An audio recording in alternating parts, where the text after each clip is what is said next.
হয়, আজি আমি সদৌ অসম আদিবাসী ছাত্ৰ সন্থা আছাৰ চৰাইদেউ জিলা সমিতিয়ে কেন্দ্ৰীয় সমিতিৰ নিৰ্দেশ মৰ্মে আজি আমি অসমৰ মুখ্যমন্ত্ৰী মাননীয় হিমন্ত বিশ্ব শৰ্মা ডাঙৰীয়ালৈ আমি এখন স্মাৰক পত্ৰ প্ৰেৰণ কৰিছোঁ। আৰু এই স্মাৰক পত্ৰ আমি আমাৰ যিহেতু দীৰ্ঘদিনীয়া দাবী, এই দাবীসমূহ আমি যেনেধৰণে আমাৰ জনজাতিকৰণৰ আৰু মাটি পট্টা আৰু চাহ শ্ৰমিকৰ দৈনন্দিন মজুৰিৰ এই তিনিটা ইস্যু লৈ আমি মুখ্যমন্ত্ৰীলৈ স্মাৰক পত্ৰ প্ৰেৰণ কৰিছোঁ। আৰু আমি এইখিনিতে এটা কথা স্পষ্ট কৰি দিব বিচাৰিছোঁ, যিহেতু আমি চাবলৈ পাওঁ যে আমাৰ যিটো হিমন্ত বিশ্ব শৰ্মাৰ চৰকাৰখনে ইলেকশ্যনৰ আগত তাহাঁতৰ চেহেৰাটো বেলেগ থাকে, কিন্তু ইলেকশ্যনৰ পাছত আমি চেহেৰাটো তাহাঁতৰ বেলেগ দেখিবলৈ পাওঁ।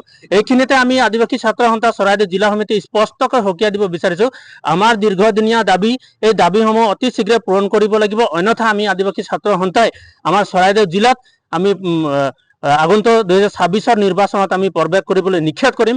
কাৰণ আমি দেখিবলৈ পাইছোঁ যিহেতু আমাৰ চৰাইদেউ জিলাত বিভিন্ন আমাৰ আদিবাসী যিসকলৰ মানে এলেকাবিলাকত আমাৰ বিভিন্ন সমস্যাবিলাক আছে, আমাৰ দীৰ্ঘদিনীয়া দাবীটো আছে, সেইবিলাকতো কোনো ধৰণৰ পূৰণ কৰা নাই।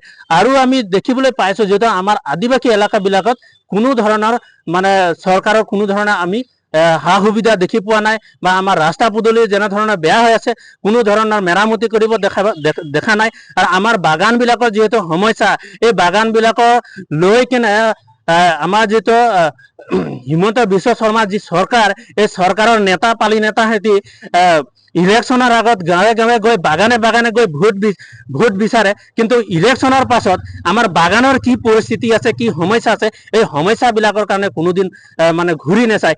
সেইকাৰণে আমি অসম চৰকাৰ তথা হিমন্ত চৰকাৰক আমি সকীয়াই দিব বিচাৰিছোঁ, আমাৰ যিহেতু দীৰ্ঘদিনীয়া দাবী, এই দাবীটো অতি শীঘ্ৰে পূৰণ কৰিব লাগিব। কাষ্ট চাৰ্টিফিকেট আৰু আমাৰ দৈনন্দিন মজুৰি আৰু আমাৰ জনজাতিকৰণ। আপুনি যিহেতু আমাৰ বৰধুমচা মহাসভাত কৈছিলে যে আদিবাসীসকলৰ জনজাতিকৰণৰ কাম 90% হৈ গৈছে বুলি ইতিমধ্যে আপুনি কৈছিলে, কিন্তু আজি কিমানটা বছৰ পাৰ হৈ গ'ল, সেই 10% কাম আজিলৈকে পূৰণ হোৱা নাই। সেইকাৰণে আমি হিমন্ত চৰকাৰক আমি সকীয়াই দিব বিচাৰিছোঁ, আপুনি অতি শীঘ্ৰে আমাৰ জনজাতিকৰণৰ কৰণ কৰিব লাগে। অন্যথা আমি আগন্তুক যি 2026 নিৰ্বাচন, এই নিৰ্বাচনত আমি চৰাইদেউ জিলাত কোনো বাগানত কোনো আমাৰ আদিবাসী এলেকাত মানে সোমাবলৈ নিদিওঁ। সেই কথা আমি আজি আদিবাসী ছাত্ৰ সন্থা চৰাইদেউ জিলা সমিতিয়ে স্পষ্ট কৰি দিছোঁ।